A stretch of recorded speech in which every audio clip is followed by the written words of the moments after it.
सभी को ये पीडीएफ दिखाई दे रहा है?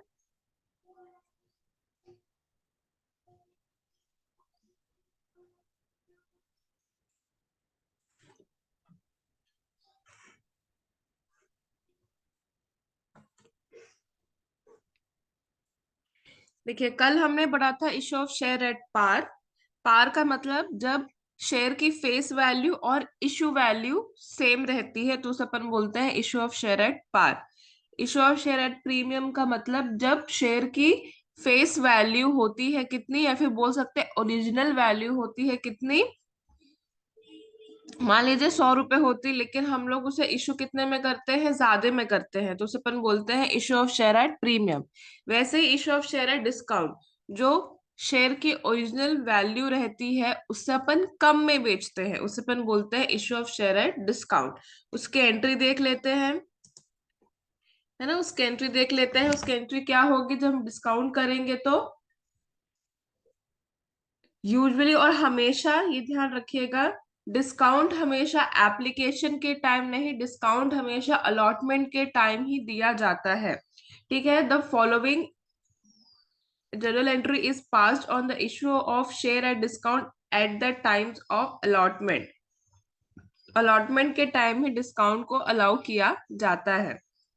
ठीक है, तो उसकी एंट्री क्या होगी, share allotment account debit, discount on issue of share account debit, या फिर अपन आपसे डिस्काउंट ऑन इशू या फिर डिस्काउंट ऑन शेयर्स भी लिख सकते हैं। इतना लंबा ना लिखने के बजाय डिस्काउंट ऑन शेयर अकाउंट भी लिख सकते हैं। To debit to share capital account credit.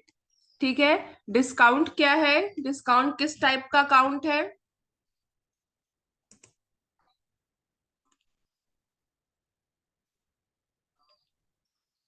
बताइए, डिस्काउंट कैसा अकाउंट है? पर्सनल है, रियल है, नॉमिनल है?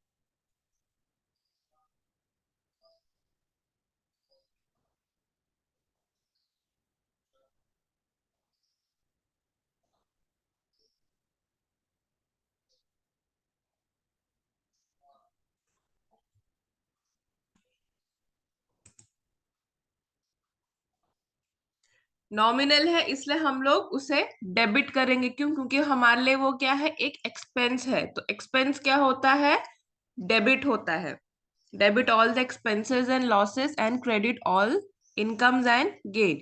तो यहाँ पे डिस्काउंट है हमारे लिए क्या, एक्सपेंस, तो हम उसे डेबिट करेंगे और हम उसे अलॉटमेंट के साथ ही उसकी एंट्री करेंगे।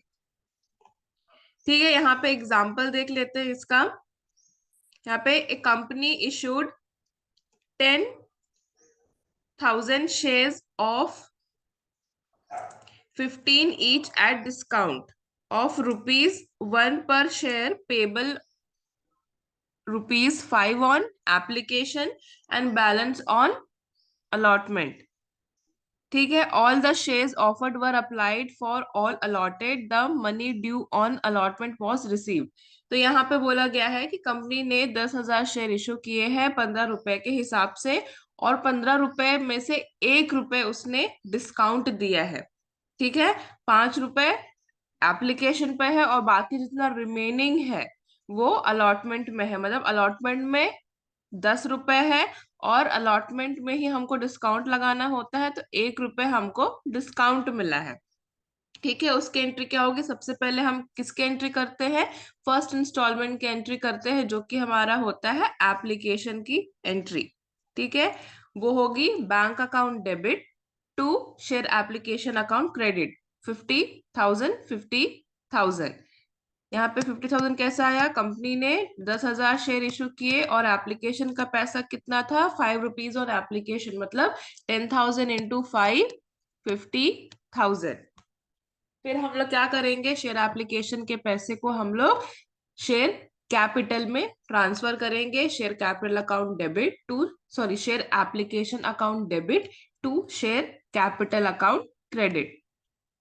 ठीक है, उसके बाद हम करेंगे अलॉटमेंट की एंट्री। अब हमको ध्यान देना है कि 1 रुपए हमको मिला है डिस्काउंट, तो जब हम ड्यू करेंगे तभी हम वहां पे उसकी एंट्री करेंगे। तो ये हमारी ड्यू की entry. Share allotment account debit, discount on issue of share account debit to share capital account credit. यहाँ पे अमाउंट कैसा आएगा? 10,000 शेयर्स थे, ठीक है, 10,000 शेयर्स थे, लेकिन अलॉटमेंट का पैसा कितना था? 10 रुपए। उसमें से 1 रुपए डिस्काउंट था, तो यहाँ पे पहले तो हम लोग डिस्काउंट वाला अमाउंट ही लिख लेते हैं। ठीक है, डिस्काउंट वाला अमाउंट ही लिख लेते हैं। डिस्काउंट कितना मिला था? 1 रुपए। शेयर कैपिटल में पूरा पैसा एक्चुअल में टोटल कितना है? 1 लाख। तो अलॉटमेंट का पैसा हमको कितना मिला है? 90,000। ठीक है, तो यहाँ पे आएगा 90,000, 10,000, और पूरा पैसा कितना मिलेगा हमको इकट्ठा?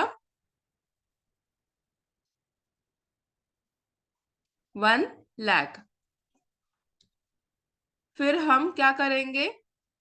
ये तो हमारी ड्यू की एंट्री है। अब हम अलॉटमेंट का पैसा हम रिसीव करेंगे, तो उसकी एंट्री होगी bank account debit to share allotment account credit 1 lakh. ठीक है, ये सभी को समझ में आया डिस्काउंट वाला?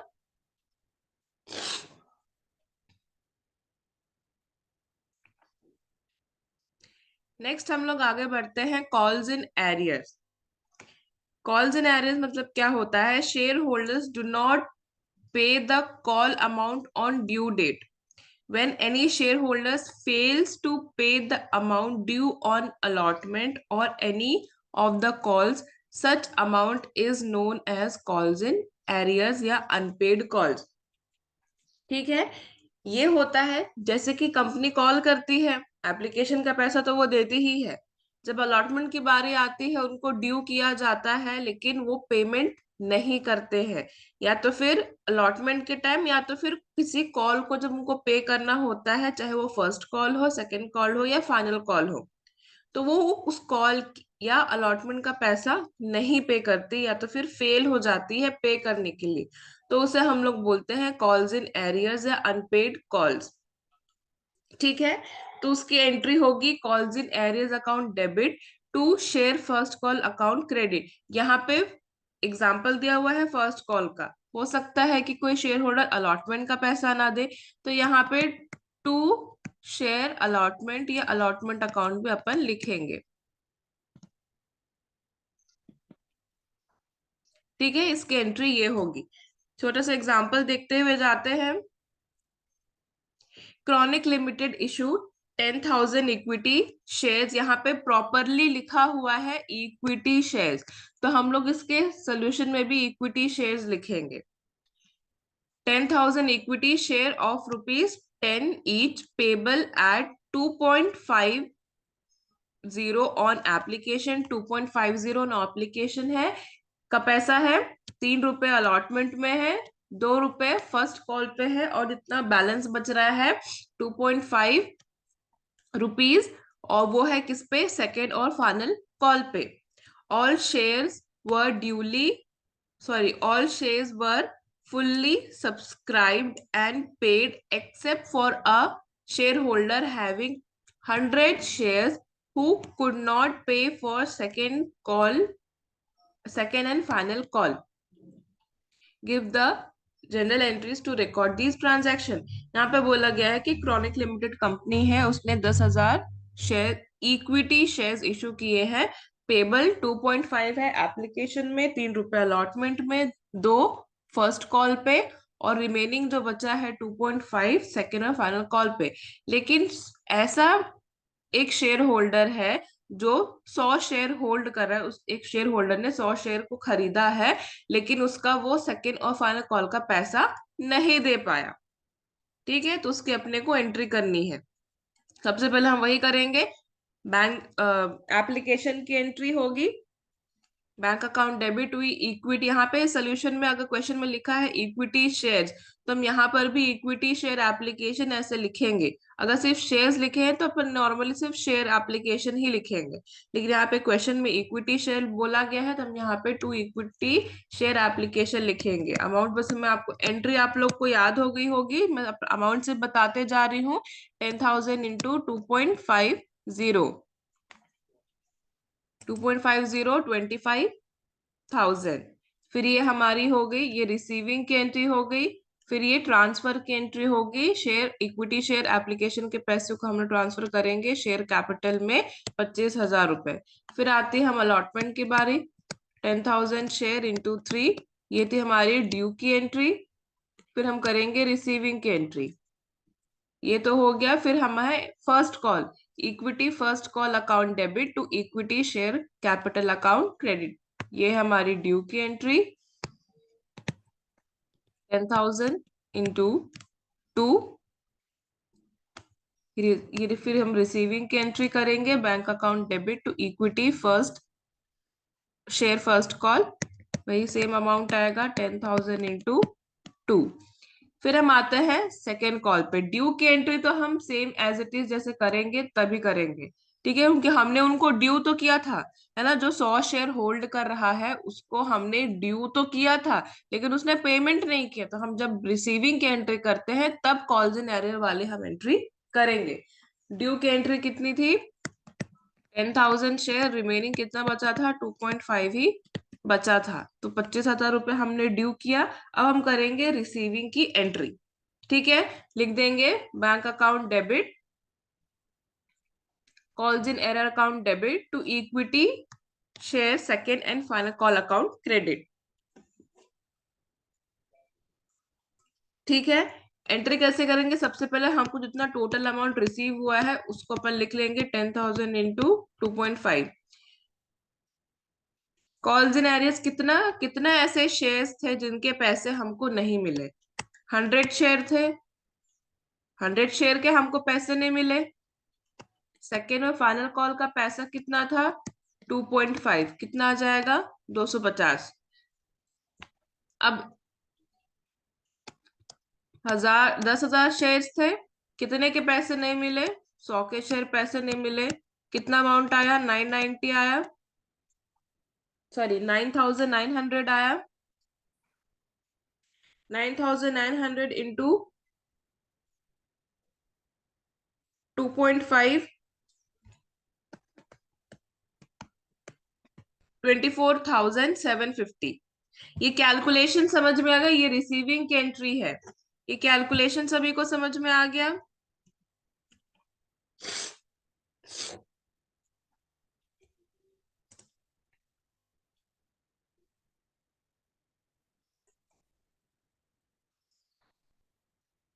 देखिए, आप सबसे पहले एंट्री कर लीजिए, एंट्री हमने कैसे किया था, हमको ये रिसीविंग वाली एंट्री है तो कॉल्स इन एरियर्स हमारा डेबिट होगा, ठीक है। तो जब हम रिसीविंग की एंट्री करते हैं सबसे पहले हम बैंक की एंट्री करते हैं, फिर हमने जब कॉल्स इन एरियर्स की एंट्री देखी थी तो कॉल्स इन एरियर्स हमको डेबिट होगा, और विच एवर अकाउंट मतलब विच एवर इंस्टॉलमेंट हमको पे नहीं हुआ है वो हम लिखेंगे, चाहे वो अलॉटमेंट हो, फर्स्ट कॉल हो या सेकेंड कॉल हो। लेकिन इस क्वेश्चन में बोला गया है कि एक शेयर होल्डर है जो 100 शेयर खरीद के रखा हुआ है, ठीक है, उसने आखिरी का जो कॉल है, सेकेंड और फाइनल कॉल का जो पैसा है, कितना पैसा है, 2.5, वो उसने नहीं पे किया है, तो वो कॉल्स इन एरियर्स हो गया, ठीक है, वो कॉल्स इन एरियर हो गया। तो उसका अमाउंट हम लोग कैसे लिखेंगे, हमने सबसे पहले एंट्री लिख ली, ठीक है, एंट्री लिखने के बाद सबसे पहले हम लिखेंगे कि टोटल हमको कितना पैसा मिलने का था, टोटल हमको कितना पैसा मिलने का था, 10,000 कंपनी ने इशू किए थे, 2.5 के हिसाब से हमको मिलना था, लेकिन कितना नहीं मिल पाया वो हम लिखेंगे बैंक वाले अमाउंट में, क्योंकि बैंक से हम रिसीव कर रहे हैं तो बैंक में वो अमाउंट हम लिखेंगे जो हमको एक्चुअल में मिला है, ठीक है। कंपनी ने 10,000 रुपए share, sorry 10,000 equity share issue किए थे, लेकिन उसमें से 100 शेयर का पैसा नहीं मिल पाया, तो हम लोग को कितने कितने शेयर का पैसा मिला, सिर्फ 9,900 शेयर्स का ही हमको पैसा मिला है। तो 9,900 शेयर का पैसा कितना होगा, 2.5 से पर इंटू करेंगे तो आएगा 24,750, आएगा कि नहीं आएगा। तो बैंक की एंट्री में हम लिखेंगे 9,900 इंटू 2.5, और कितने का पैसा नहीं मिला, 100 शेयर का पैसा नहीं मिला, तो 100 इंटू 2.5। अब सभी को क्लियर है?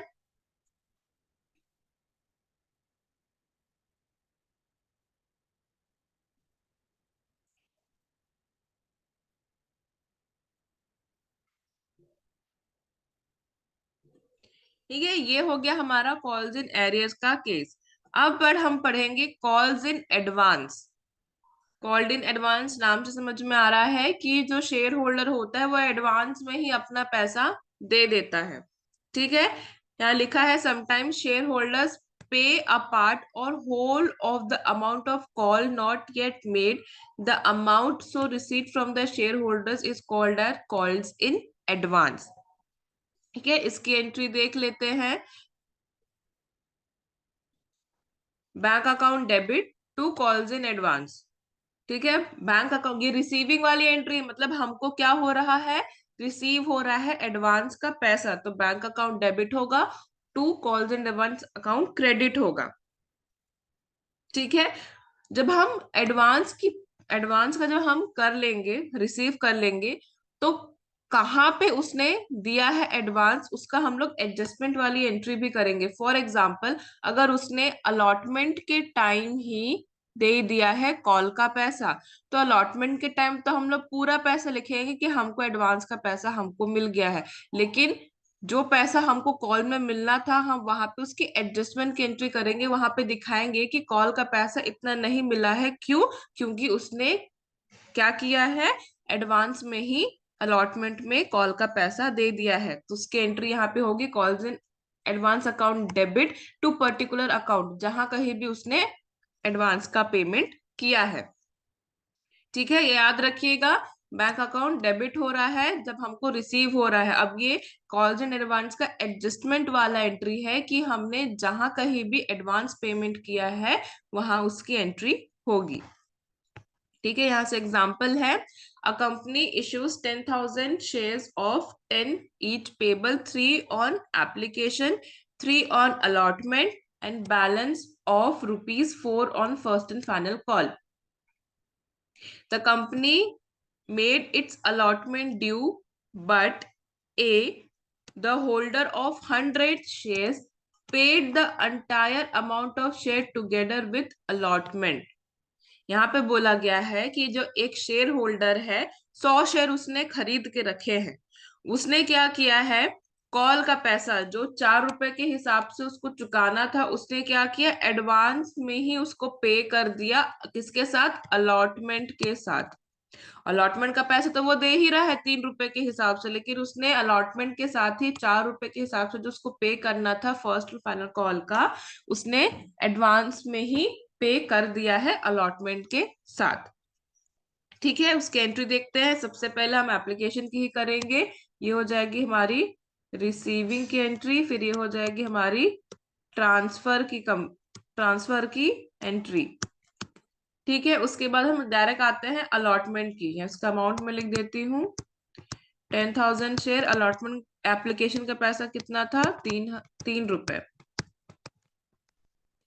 अब हम करेंगे अलॉटमेंट की ड्यू की एंट्री। ठीक है, अलॉटमेंट में हमको कितना ड्यू होना था? ड्यू हमको होना था 10,000 इंटू 3, इतना हमको ड्यू करना था। लेकिन जब हम रिसीव कर रहे थे, तो एक शेयर होल्डर ने क्या किया, एडवांस में ही पैसे दे दिए। तो हम सबसे पहले एंट्री कर लेंगे, bank account debit to share allotment account credit to calls paid in advance. ठीक है, हमको रिसीव कितना हुआ है, हमको इतना रिसीव होना था, लेकिन हमको प्लस 100 शेयर का भी पैसा इकट्ठे मिल गया है। ठीक है, एडवांस कितना हमको पेमेंट हुआ है, ₹100 के हिसाब से। कॉल्स का पैसा कितना था? ₹4। एडवांस हमको कितना मिला है? 100 शेयर का पैसा मिला है, लेकिन किस रुपए के हिसाब से? ₹4 के हिसाब से, क्योंकि कॉल का पैसा कितना था? ₹4। ठीक है, तो 100 इंटू 4, 400, और अलॉटमेंट का पैसा कितना ही था? 10,000 इंटू 3। इन दोनों को हम डायरेक्ट प्लस करके यहाँ पे लिख सकते हैं, अगर कंफ्यूजन दूर करने के लिए। 30,000 प्लस 4,000 को प्लस करके हम बैंक में लिख सकते हैं, क्योंकि बैंक में हमको जो टोटल अमाउंट जो हम रिसीव कर रहे होते हैं वो हम लिखते हैं। ये सभी को समझ में आया?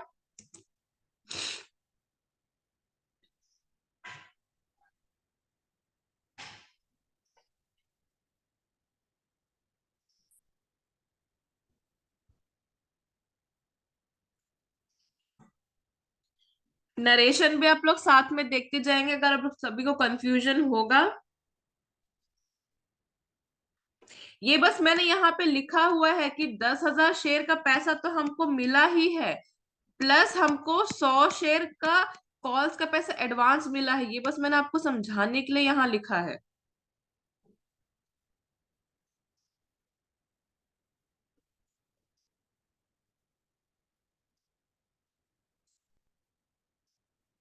यहाँ पर मैंने ये समझाने के लिखा है कि कंपनी को 10,000 शेयर के पैसे तो अलॉटमेंट का मिल ही रहा है, प्लस 100 शेयर एडवांस जो कॉल्स का पैसा उसे मिल रहा है वो है।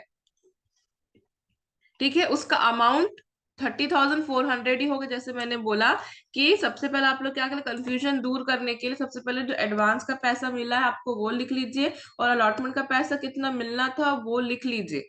उसके बाद दोनों को प्लस करके बैंक में लिख लीजिए, क्योंकि उतना अमाउंट तो बैंक से हम रिसीव करेंगे ही। ठीक है, ये हो गया केस हमारा कॉल्स इन एडवांस का। ठीक है, अब हम एडजस्टमेंट की एंट्री करेंगे, क्योंकि हमको आगे दिखाना तो है कि हमने एडवांस में जो पेमेंट कर चुका है 100 शेयर्स का।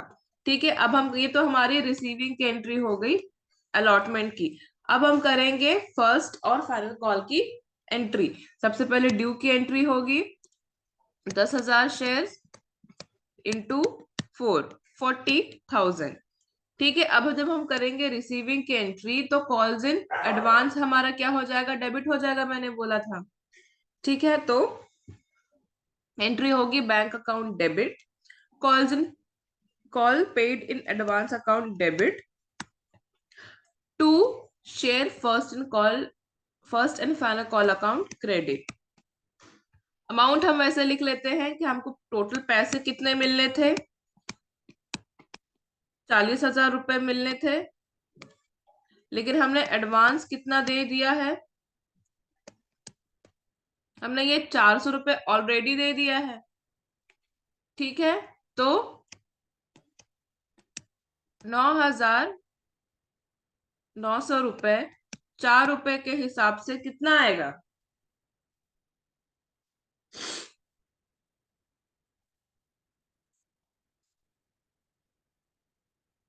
आएगा 39,600।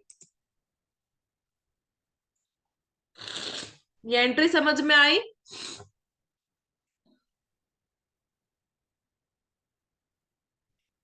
ये एडजस्टमेंट वाली एंट्री, हमने जहां एडवांस पेमेंट किया है, हमने जिस किसी का भी एडवांस पेमेंट किया है उसके एंट्री में हम लोग जितना हम एडवांस पेमेंट कर दिया उसको बस वहां से माइनस कर देंगे। तो हम लोग को बैंक में कितना टोटल हमको पैसे मिल रहे हैं, 39,600। ठीक है, ये क्लियर है?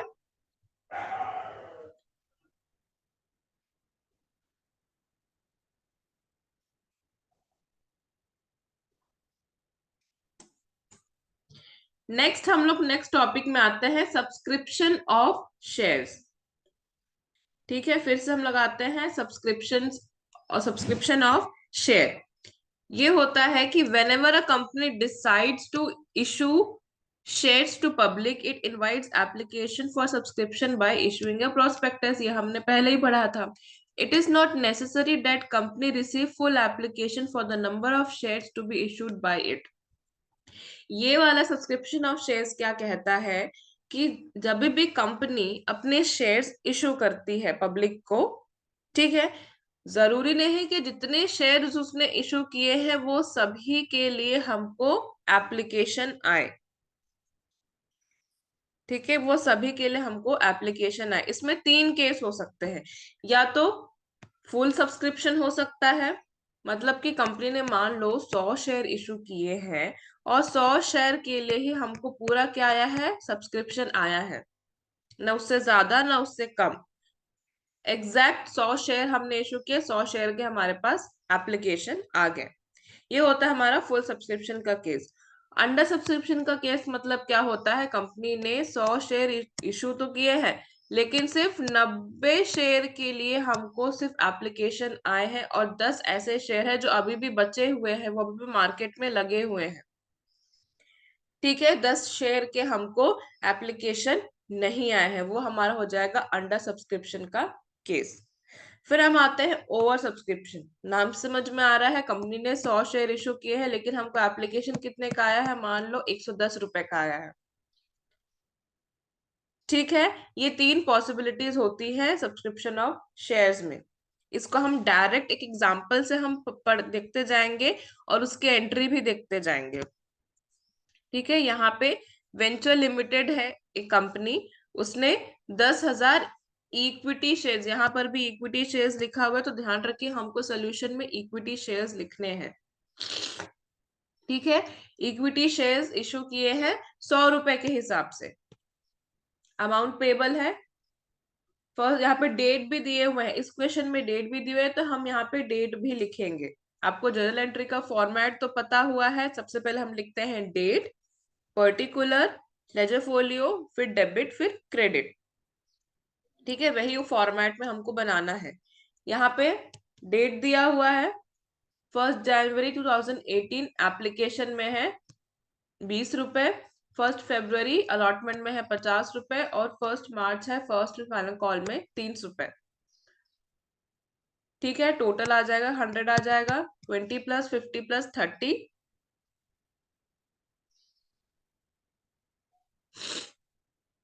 ठीक है, यहाँ पे अब केस दिए हुए हैं। फर्स्ट केस है the company receive application for 10,000 shares and duly allot all share. ये तो हमारा फुल सब्सक्रिप्शन का केस है, हम नॉर्मली जैसे अभी तक हम करते आए हैं वैसे ही हम उसकी एंट्री करेंगे। सबसे पहले एप्लीकेशन की करेंगे, फिर अलॉटमेंट की करेंगे, फिर फर्स्ट एंड फाइनल कॉल की करेंगे, जैसे अपन करते आए हैं। ठीक है, इसे अपन स्किप करते हैं। सेकेंड केस से हम देखते हैं the company receive application for 9,500 shares and duly a lots all share. ये हमारा अंडर सब्सक्रिप्शन का केस है। कंपनी ने 10,000 शेयर इशू किए हैं, लेकिन कितने रिसीव हुए हैं अभी तक, सिर्फ 9,500 रुपए ही रिसीव हुए हैं एप्लीकेशन के। तो इसकी एंट्री हम लोग देखते हैं। ये फुल सब्सक्रिप्शन वाला केस है, जहां पे हम लोग नॉर्मली एंट्री जैसे करते हैं अभी तो जैसे करते आए हैं वैसे ही एंट्री यहाँ पे होगी। ये आते हैं हम अंडर सब्सक्रिप्शन वाले केस में। ठीक है, अंडर सब्सक्रिप्शन वाले केस में हम करेंगे सबसे पहले एप्लीकेशन की एंट्री। हमको कितने एंट्री, हमको कितने की, कितने शेयर के पैसे मिले हैं, 9,500, तो रिसीविंग की एंट्री ही वही होगी। ये एप्लीकेशन रिसीव की एंट्री होगी। यहाँ पे 10,000 नहीं लिखेंगे, याद रखिए यहाँ पे 10,000 नहीं लिखेंगे, क्योंकि हमको सिर्फ 9,500 के ही पैसे आए हैं। तो जितना हमको रिसीव होगा हम बैंक में हम वही ही अमाउंट लिखेंगे। ठीक है, bank account debit to share application, यहाँ पे इक्विटी शेयर आएंगे, यहाँ पे मैंने लिखा नहीं है, यहाँ पे इक्विटी शेयर एप्लीकेशन है, क्योंकि क्वेश्चन में इक्विटी शेयर्स लिखे हुए हैं। ठीक है, तो यहाँ पर आएंगे 9,500, एप्लीकेशन का पैसा कितना था, 20 रुपए, तो 9,000 इंटू 500 आ जाए कितना, 1,90,000। फिर हम इसी अमाउंट को शेयर कैपिटल में ट्रांसफर करेंगे। Share application account debit to share capital account credit 1,90,000। फिर हम आते हैं अलॉटमेंट में, और अलॉटमेंट में भी सेम ही एंट्री होगी। 1 फरवरी को हमने किया है share allotment account debit to share capital account credit. हमको जितना एप्लीकेशन रिसीव हुआ है हमने उतना ही ड्यूली अलॉट किया है, तो यहाँ पर भी 9,500 इंटू 50 कितना आएगा, 4,75,000। ये थी हमारी ड्यू की एंट्री। फिर ये हम करेंगे रिसीविंग की एंट्री। फिर वैसे ही 9,500 ही हमने फर्स्ट कॉल का पैसा दिया है, लिया है, तो 9,500 इंटू 330, सॉरी, हाँ 9,500 इंटू 30, 2,85,000। ये थी हमारी कॉल की ड्यू की एंट्री, और ये हमारी रिसीविंग की एंट्री। ये क्लियर है सभी को?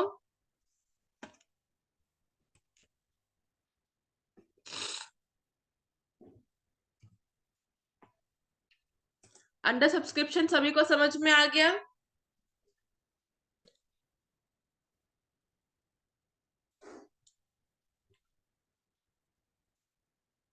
अब हम आते हैं ओवर सब्सक्रिप्शन में। ओवर सब्सक्रिप्शन में मैंने क्या बताया था कि हमने जितना शेयर इशू किया है उससे ज्यादा के एप्लीकेशन आते हैं। ठीक है, उससे ज्यादा के एप्लीकेशन आते हैं तो उसकी एंट्री देखते हैं हम लोग। सबसे पहले हम करेंगे बैंक की एंट्री। ठीक है, यहाँ पे सबसे पहले क्वेश्चन देख लेते हैं। क्वेश्चन में दिया हुआ था,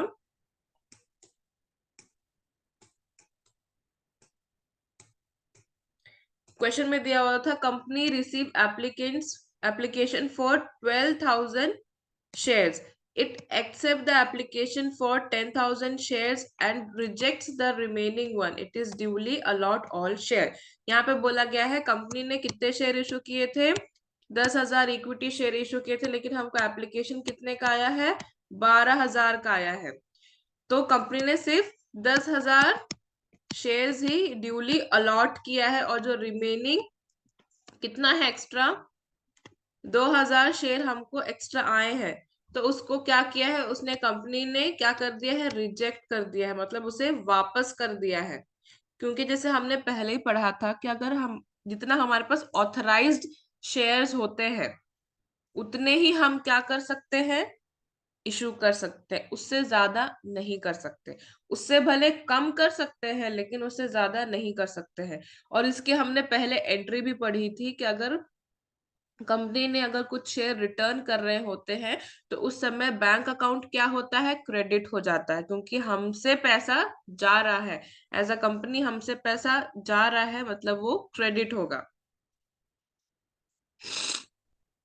ठीक है, इसकी एंट्री देखते हैं।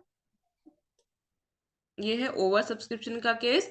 ठीक है, हमने रिसीविंग एप्लीकेशन की एंट्री, हमने जितना एप्लीकेशन रिसीव किया हमारे पास जितना पैसा आया है हम उतना सबसे पहले लिखेंगे। तो हमको 12,000 के हिसाब से पैसे आए थे, तो 12,000 इंटू 20 करेंगे हम लोग कितना, 2,40,000। ठीक है, उसके बाद हम क्या करेंगे, जो हमने रिजेक्ट, कंपनी ने क्या किया था, रिजेक्ट कर दिया था जितने एक्स्ट्रा शेयर उसके पास आए थे। तो हमको क्या करना है, जब हम एप्लीकेशन के पैसे को जब हम लोग शेयर कैपिटल में ट्रांसफर करेंगे तभी हम वहां पे से रिजेक्ट भी कर देंगे। ठीक, क्योंकि हमको उतना ही ट्रांसफर करना है अपने शेयर कैपिटल में जितना हमको ऑथराइज्ड है। ठीक है, तो यहाँ पे ये थी हमारी रिसीविंग की एंट्री। अब ये होगी हमारी अब ट्रांसफर की एंट्री। ठीक है, उसकी एंट्री होगी share application account debit to share capital account credit. ये तो नॉर्मली हम जो करते हैं। अब यहाँ पे हम क्या करेंगे, बैंक अकाउंट को क्रेडिट कर दें, क्योंकि हमने जितना रिजेक्ट करना है वो अमाउंट को लिखेंगे। टू एक्स्ट्रा कितना था, 2,000 शेयर था, है ना, एक्स्ट्रा कितना था, 2,000 शेयर्स था, हमको 20 रुपए के हिसाब से हमको मिला था। तो 40,000 रुपए कंपनी ने, जिन लोगों ने पैसे दिए थे उनको हमने रिटर्न कर दिया है। बाकी फिर हम जैसे नॉर्मली एंट्री करते हैं वो हम करेंगे।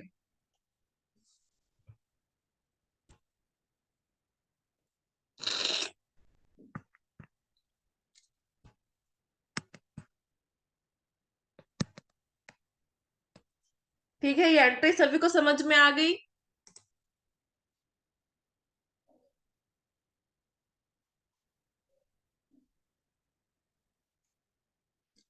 फिर जैसे हमने नॉर्मली जब हम जैसे अलॉटमेंट की एंट्री करेंगे, फर्स्ट फरवरी को हमने अलॉटमेंट की एंट्री की 10,000 के ही हिसाब से, 10,000 के ही हिसाब से, क्योंकि हमको जो हमारे पास एक्स्ट्रा था हमने तो लौटा दिया। 10,000 शेयर ही हमको अलॉट करना है ड्यूली, तो हम अलॉट जो नॉर्मल हम एंट्री करते हैं हम वही एंट्री करते जाएंगे। Share allotment account debit to share capital, ये हमारी है ड्यू की एंट्री। फिर हम करेंगे रिसीविंग की एंट्री, सेम 10,000 इंटू 10,000 इंटू 50। ठीक है, ये क्लियर है।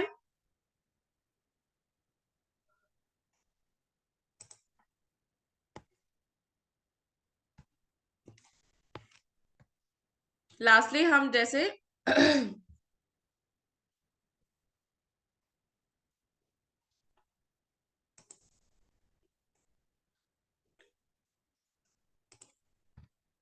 फिर जो कॉल का पैसा है वो भी हम देते जाएंगे। 1 मार्च को क्या था? 1 मार्च को हमने share first and final call का पैसा दिया था, ये थी हमारी ड्यू की एंट्री, ये है रिसीविंग की एंट्री। 10,000 शेयर, अमाउंट कितना था? 33 लाख। ये सभी को समझ में आ गया?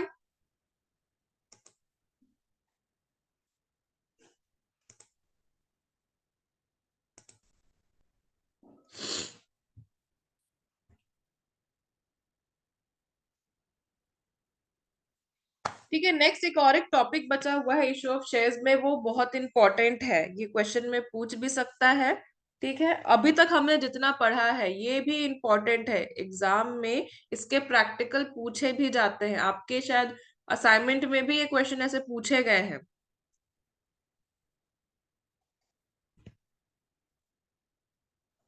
ठीक है, नेक्स्ट हम लोग टॉपिक में आता है। अभी आज हमने क्या क्या पढ़ा है? डिस्काउंट का हमने पढ़ा, ठीक है, calls in areas, calls in advance, और ये सब्सक्रिप्शन वाले केस पढ़े।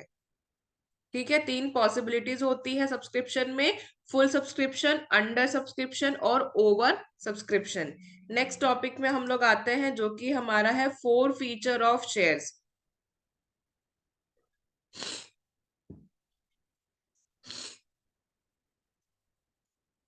ठीक है, नेक्स्ट टॉपिक है हमारा 4 feature of share.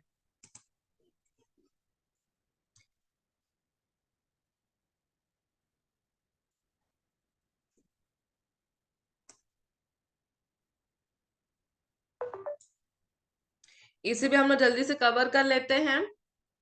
4 feature of share क्या होता है? 4 feature of share means cancellation of allotment of share due to non payment of any call money by the share holder.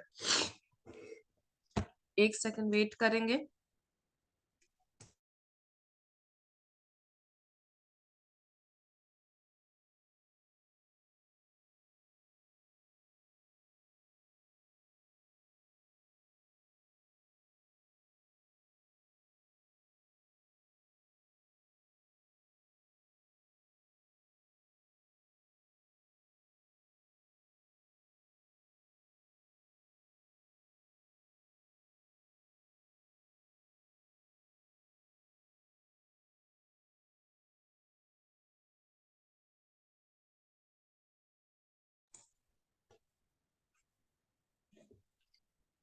ठीक है, ये है हमारा 4 feature of share. 4 feature of share मतलब क्या होता है? Cancellation of allotment of share due to non payment of any call money by the share holder. अगर कोई शेयर होल्डर कॉल का पैसा नहीं दे पाता है तो उस शेयर को कंपनी क्या करती है? कैंसल कर देती है। ठीक है, पहले हमने क्या पढ़ा था कि कोई शेयर होल्डर अलॉटमेंट या कॉल का पैसा नहीं दे पाती है तो उसे अपन कॉल्स इन एरियस बोल देते हैं। लेकिन ये केस में क्या होगा कि जब कोई शेयर होल्डर कॉल का पैसा नहीं दे पाती है तो कंपनी क्या करती है? उस शेयर को ही कैंसल कर देती है। ठीक है, उसका अकाउंटिंग ट्रीटमेंट देखते हैं। 4 feature of share which were originally issued at par, उसकी एंट्री होगी share capital account debit to share allotment account to various unpaid. ये साथ में मैंने इसलिए लिखा है क्योंकि कहीं भी हो सकता है, 4 फीचर अलॉटमेंट में भी हो सकता है या वेरियस कॉल्स में भी हो सकता है जो कि अनपेड है। ठीक है, जो कि अनपेड है, इसको जब क्वेश्चन में सिर्फ ये या फिर विच एवर इंस्टॉलमेंट, वो जैसे कि मान लीजिए शेयर कैपिटल शेयर अलॉटमेंट में हमको 4 फीचर हो गया है तो इसे हम नहीं लिखेंगे, टू शेयर 4 फीचर अकाउंट बस लिखेंगे। 3 की एंट्री होगी, यहाँ पे मैंने साथ में कर दिया है समझाने के लिए।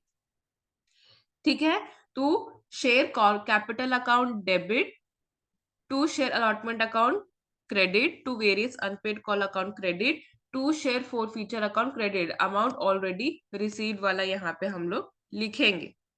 ठीक है, ये था when forfeiture of share which were originally issued at par. फिर है issued at premium. If the premium has been paid by the share holder, तो उसकी एंट्री होगी share account, share capital account debit to share allotment to share call to share forfeiture. Normally हम जैसे करते हैं वैसे जैसे हम पार में करते थे।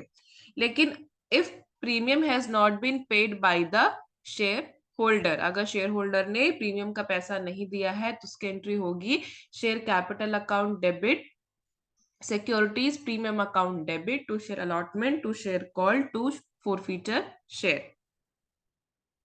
ठीक है, उसके बाद जब डिस्काउंट में अगर हुआ है तो होगी entry share capital account debit to discount, discount on होगा यहाँ पे, discount on issue of shares account credit to share allotment to share call to share forfeiture. ठीक है, उसके बाद क्या होता है कि कंपनी जो शेयर कैंसिल कर दी होती है, कंपनी ने जो शेयर कैंसिल कर दिया होता है उसे फिर री इश्यू करती है ना। जैसे कि मैंने 100 शेयर मैंने इशू किए, 100 शेयर में से 10 शेयर ऐसे थे जो जिसका पैसा मुझे नहीं मिला, तो मैंने वो 10 शेयर को कैंसिल कर दिया। फिर जो 10 शेयर मैंने कैंसिल किया मैंने उसे दोबारा री इशू किया, दोबारा री इशू किया पार में। फॉर एग्जाम्पल पार में मैंने इशू किया तो उसकी एंट्री होगी bank account debit to share capital account credit. Premium में किया जैसे हम लोग करते आए हैं वैसे ही हम करते रहेंगे। ठीक है, bank account debit to share capital account credit to security premium account credit, ये था हमारा प्रीमियम वाला। फिर था डिस्काउंट में, अगर मैंने डिस्काउंट में किया है तो यहाँ पे लिखेंगे bank account debit share forfeiture account debit to capital account credit. यहाँ पे हम अलग से डिस्काउंट वाली एंट्री नहीं करेंगे क्योंकि शेयर फॉर फ्यूचर वाले में ही हम जो डिस्काउंट का अमाउंट होता है हम उसे ही लिखते हैं। ठीक है, बाद में जो शेयर फॉर फ्यूचर का जो अमाउंट होता है, जितने शेयर हमने कैंसिल किए हैं उसका जो अमाउंट होता है, लेटर हम उसको कैपिटल रिजर्व में हम लोग क्या करते हैं, ट्रांसफर कर देते हैं। ठीक है, तो ये जो दोनों केस है फोर फीचर और री इशू, इसको हम लोग साथ में देखते हैं क्योंकि यूजुअली क्वेश्चन क्वेश्चन बड़े क्वेश्चन में एग्जाम में इसको दोनों का साथ में आता है, अलग अलग भी आ सकता है और साथ में भी आता है। ठीक है, तो इसको अपन देख लेते हैं। यहाँ पे है a company invited application for 10,000 shares of ₹100 each at premium of ₹20 per share. यहाँ पे प्रीमियम में कंपनी ने शेयर्स को इशू किए हैं, मतलब 120 रुपए में इशू किए हैं। 20 रुपए क्या है, प्रीमियम का पैसा है। These shares were payable as under on application, 20 रुपए है एप्लीकेशन का प्लस 20 क्या है, प्रीमियम का पैसा, मतलब टोटल 40 है एप्लीकेशन में। फिर है on allotment 30, on first and final call account call 50। तो 40 प्लस 30 प्लस 50 आ जाएगा कितना, 120। ठीक है, आगे लिखा है the public applied for 8,000 shares. Public ने कितने शेयर्स के लिए अप्लाई किया है, सिर्फ 8,000 के लिए। These were allotted all money due were received with the exception of the call of on 200 shares. These shares were forfeited and reissued at 80 per share fully paid. इस क्वेश्चन में बोला है कंपनी ने 10,000 शेयर इशू किए थे, लेकिन कितने का सिर्फ पैसा आया है हमको, 8,000 शेयर्स का सिर्फ पैसा आया है, अप्लाइड किया है। तो ये कौन सा केस है, ये अंडर सब्सक्रिप्शन का केस है। ठीक है, ये 8,000 शेयर ड्यूली अलॉट हो गए, लेकिन इस 8,000 शेयर में से 200 ऐसे शेयर है जिनका पैसा या फिर जिनका कॉल का पैसा हमको नहीं मिला। तो कंपनी ने क्या किया, ये जो 200 शेयर है इनको कंपनी ने कैंसल कर दिया। कंपनी ने क्या कर दिया, इसे कैंसल कर दिया। कैंसिल करने के बाद यही 200 शेयर्स को कंपनी ने दोबारा री इशू किया 80 रुपए के हिसाब से। क्वेश्चन सभी को क्लियर है?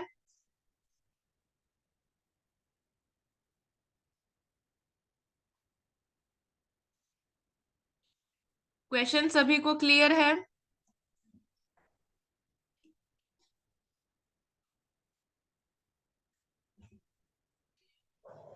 अब हम इसकी एंट्री करते हैं। यहाँ पे मैंने डेट नहीं लिखा है, डेट का आप कॉलम बनाएंगे जब आप आंसर बनाएंगे। यहाँ पे लेजर फोलियो का भी कॉलम बनाएंगे। ठीक है, यहाँ पे मैंने बनाया नहीं है। ठीक है, अब हम करेंगे सबसे पहले आप एप्लीकेशन की एंट्री। ठीक है, हमको कितना रिसीव हुआ था? 8,000 शेयर रिसीव हुआ था, उसी के हमको पैसे लगेंगे। ठीक है, तो 8,000 इंटू 40 कितना आ जाएगा? 3,20,000। 3,20,000। ठीक है, अब हमको क्वेश्चन में दिया गया था कि एप्लीकेशन के साथ ही हमको प्रीमियम का पैसा भी हमने लिया है, तो उसकी एंट्री होगी share application account debit to share capital account credit to security premium account credit. यहाँ पे थोड़ा सा आगे करके लिखेंगे, जैसे यहाँ पे लिखा हुआ है, यहाँ पे मैंने आगे नहीं किया है। तो ये जो टू वाले हैं वो अमाउंट क्या होंगे? क्रेडिट होंगे। ठीक है, तो शेयर एप्लीकेशन का पैसा हमको 8,000 रुपए के हिसाब से कितना मिला था? 3,40,000। लेकिन हमको एक्चुअल में कितना मिलना चाहिए था? 8,000 इंटू 20, 8,000 इंटू 20, 1,60,000, 1,60,000। ठीक है, उसके बाद हम करेंगे अलॉटमेंट की एंट्री। ठीक है, ड्यूली अलॉट भी हमने कर लिया था 8,000 शेयर्स को। ये थी हमारी, ये है ड्यू की एंट्री। 8,000 इंटू अलॉटमेंट का पैसा कितना था? 3 रुपए। 8,000 इंटू 30 रुपए। 8,000 इंटू 30, 2,40,000। 2,40,000। ये फिर हमारी है रिसीविंग की एंट्री। 8,000 इंटू 30, 2,40,000। फिर है हमारी शेयर फर्स्ट कॉल की एंट्री। ये भी हमने ड्यूली, ये थी हमारी ड्यू की एंट्री। 8,000 इंटू 50। कॉल का पैसा कितना था? 50 रुपए था, तो 8,000 इंटू 50। ठीक है, ये तो हमारी ड्यू की एंट्री। लेकिन क्वेश्चन में क्या बोला था कि इस 8,000 में से 200 ऐसे शेयर है जिसका पैसा हमको क्या हुआ? नहीं मिला। ठीक है, हमने उनको ड्यू तो किया था, लेकिन 200 का पैसा हमको नहीं मिला था। तो 8,000 में से हम 200 को माइनस कर लेंगे तो कितना आ जाएगा? 78,000 आएगा। सॉरी, 7,800 आएगा। तो 7,800 का सिर्फ हमको पैसा मिला है। कितना मिला है? 3,90,000। 3,90,000। ठीक है, अब आगे जब हम करेंगे, कंपनी ने फिर क्या बोला? जो 200 शेयर जो हमको नहीं मिले हैं, कंपनी ने उसे क्या कर दिया? फोरफीट कर दिया। तो उसकी एंट्री क्या होगी? Share capital account debit to forfeiture share account credit to share final call. मैंने बोला था कि जिस जहां कहीं भी शेयर फोरफीट होगा, फिर जिस किसी का भी अमाउंट फोरफीट होगा उसे हम यहाँ पे लिखेंगे। वहां पे मैंने, जब हम एंट्री पढ़ रहे थे तो मैंने अलॉटमेंट भी वहां पे लिखा था। अलॉटमेंट का अमाउंट फोरफीट नहीं हो रहा है, कॉल का अमाउंट फोरफीट हो रहा है, तो हम यहाँ पे शेयर कॉल का एंट्री बस हम लोग करेंगे। ठीक है, कितना अमाउंट फोरफीट हो रहा है?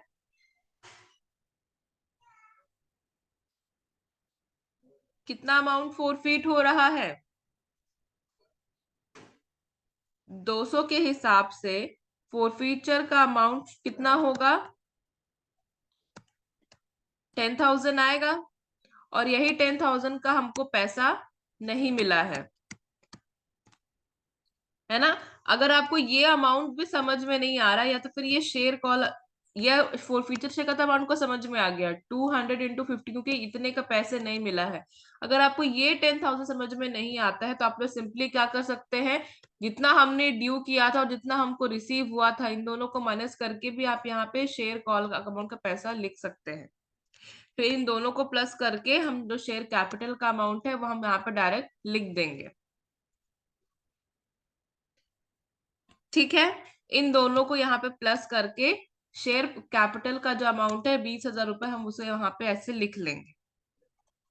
ठीक है, अब मैंने क्या बोला था कि जब कंपनी मतलब क्वेश्चन में दिया हुआ था कि कंपनी शेयर को फोरफीट करने के बाद क्या किया, कंपनी ने उसे री इशू किया। कंपनी ने उसे क्या किया, री इशू किया 80 रुपए के हिसाब से। और 80 रुपए के हिसाब से जब उसने इशू किया तो जितने शेयर हमने 200 शेयर में फुल्ली क्या हो गए, वो पेड हो गए। क्या किए, वो फुल्ली पेड हो गए। अभी हमने देखा था री इशू की एंट्री क्या होती है, bank account debit, forfeiture account debit to share capital account credit. ठीक है, बैंक की एंट्री कैसे होगी, शेयर कैपिटल का जो अमाउंट है, जो ऊपर हमने शेयर कैपिटल का जो 20,000 रुपए था उसको जो हमने लिया था, हम वही यहाँ पे डायरेक्ट लिख देंगे। क्योंकि जो जितना हमने फोरफीट किया है उसको हमने क्या किया है, री इशू किया है। तो शेयर कैपिटल का अमाउंट सेम हम लिख देंगे एज इट इज 20,000। ठीक है, बैंक में हमको जितना रिसीव हुआ है हम उतना लिखेंगे। 200 शेयर 80 रुपए के हिसाब से हमको बिका है, 16,000 रुपए आएगा। 16,000 रुपए आया कि नहीं आया, अब यही 16,000 को अब इसे हम इससे माइनस कर देते हैं 20,000 से, तो आ जाएगा हमारा फोरफीचर शेयर का अमाउंट। क्लियर है ये, री इशू की एंट्री क्लियर है। री इशू में बैंक में हमको जितना फोरफीट हुआ है शेयर और जितने में हम उसे री इशू कर रहे हैं उसका लिख लेंगे। शेयर कैपिटल के अमाउंट को हम पहले जो हमने जब फोरफीट किया, शेयर कैपिटल का अमाउंट हमने जो 20,000 रुपए यहाँ पे लिखा था उसे हम यहीं पे लिख देंगे। और 20,000 को जितना हमने रिसीव किया 16,000 रुपए उसे माइनस कर लेंगे तो कितना आ जाएगा, 4,000 रुपए फोरफीचर शेयर की वैल्यू। ठीक है, अब नेक्स्ट मैंने बोला था कि जो फोरफीचर शेयर की जो वैल्यू आएगी लेटर हम उसको कैपिटल रिजर्व में हमको क्या करना है, ट्रांसफर कर देना है। तो उसकी एंट्री होगी share forfeiture account debit to capital reserve account credit. Amount कितना, 4,000 रुपए। ये क्लियर है सभी को।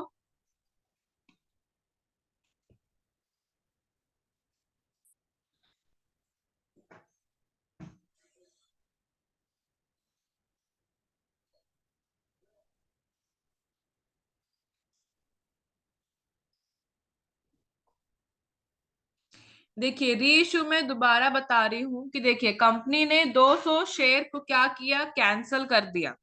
कैंसिल करने के बाद कंपनी ने डिसाइड किया कि उसी 200 शेयर को वो दोबारा री इशू करेंगे 80 रुपए के हिसाब से। दोबारा उसको री इशू करेंगे 80 रुपए के हिसाब से। पहले उन्होंने 120 रुपए के हिसाब से बेचा था, लेकिन उसके हिसाब से 200 शेयर का पैसा तो हमको मिला ही नहीं। तो उसी 200 शेयर को कंपनी ने 80 रुपए के हिसाब से पूरा फिर दोबारा री इशू किया। उसकी एंट्री होगी यहाँ पे जो हमने यहाँ पे पहले पढ़ा ना,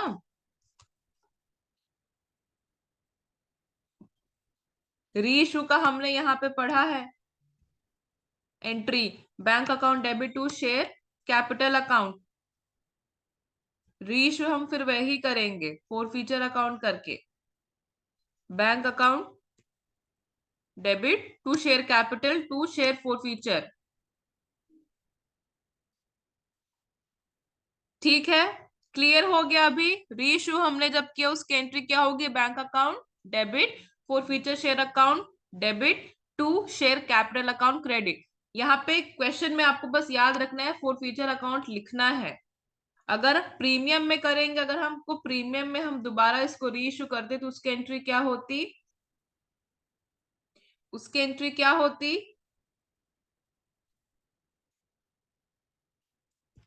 ये वाली डिस्काउंट की एंट्री है जो अभी हमने यहाँ पे किया है। डिस्काउंट की एंट्री का मतलब हमने पहले कितने में इशू किया था, 120 में।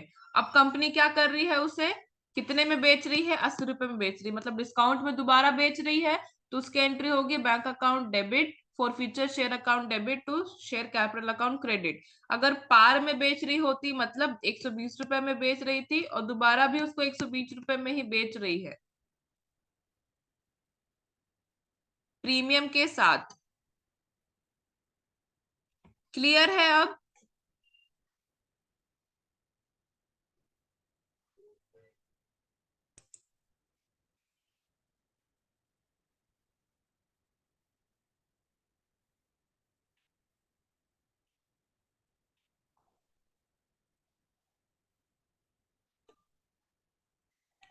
ठीक है, कल आप लोगों की लास्ट क्लास है। कल हम लोग डिबेंचर के बाद जो आप लोग का लास्ट यूनिट है, रिडम्पशन और issue and redemption of preference share and debenture. Preference share जैसे हमने अभी इक्विटी शेयर के बारे में पढ़ा है वैसे ही सेम होगा। बस कल हम लोग इशू ऑफ शेयर से एक टॉपिक ले लेंगे। हमने जब स्टार्टिंग में देखा था कि जब कंपनी शेयर्स को इशू करती है तो वो दो कंडीशन में करती है, या तो वो कैश से करती है या तो फिर अदर देन कैश से करती है। तो अदर देन कैश वाला कर हम लोग उसकी एंट्री देख लेंगे। उसके क्वेश्चन वैसे नहीं आते हैं, लेकिन बस हम लोग उसकी एंट्री देख लेंगे और एक छोटा सा एग्जांपल देख लेंगे।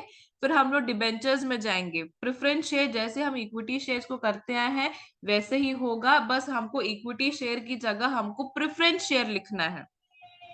ठीक है, ये दोनों का सेम होगा। मेन बस डिबेंचर्स है, डिबेंचर्स का रिडम्पशन की थोड़ी सी एंट्री अलग होती है। अलग नहीं होती है, सेम ही होती है, बस उसका लिखने का तरीका थोड़ा सा चेंज हो जाता है। ठीक है, इतना सभी को क्लियर है तो मैं क्लास एंड कर रही हूँ। नेक्स्ट क्लास की आप लोग की टाइमिंग हो रही है तो इसी क्लास में रहिए।